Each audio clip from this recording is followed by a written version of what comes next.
Katika moja ya visa vya mauaji vilivyoshtua nchi, ambapo mhudumu wa bodaboda ameuawa kikatili ndani ya chumba cha Airbnb katika jumba la Meridian Apartment iliyoko South B.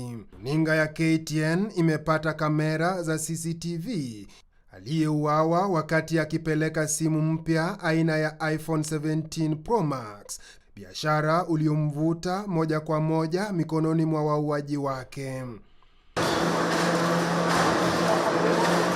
Saa 5:50 majira ya asubuhi, Anthony anaonekana katika ghorofa ya 4 ya Meridian Apartment akiwa ameshika simu na akimpigia mteja aliyekuwa ameiagiza.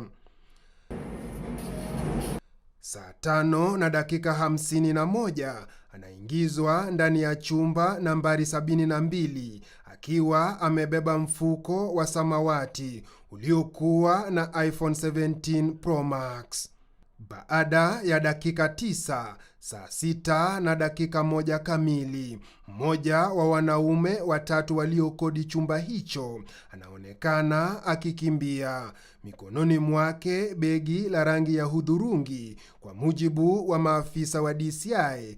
Muda huo tayari alikuwa amemua Anthony na kuweka simu ya Anthony alikuwa amempelekea ndani ya begi hilo.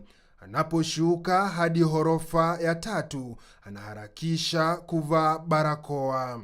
Baada ya sekunde chache, saa 6:02, mshukiwa wa pili anamfuata. Amevaa jeans na nguo ya juu ya rangi jeupe na jekundu. Mshukiwa wa mwisho na watatu anatoka saa 6:03 akiwa amebeba kile ambacho wachunguzi wanaamini ni silaha zilizotumika kumua Anthony. Lakini walipofika langoni, mpango wao unapata mvurugiko. Amesimama hapo nje ni Charity, miliki wa chumba na mwenye nyumba wa Airbnb. Washukiwa wanasemekana hawakuwa wamelipa kodi la nyumba.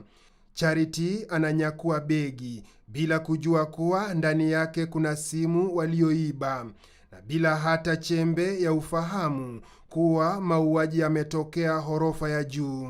Wakati huo wote, pikipiki ya Anthony imeegeshwa chini, huku mwili wake ukiwa umetupwa chini ya kitanda akiwa ameuawa kinyama.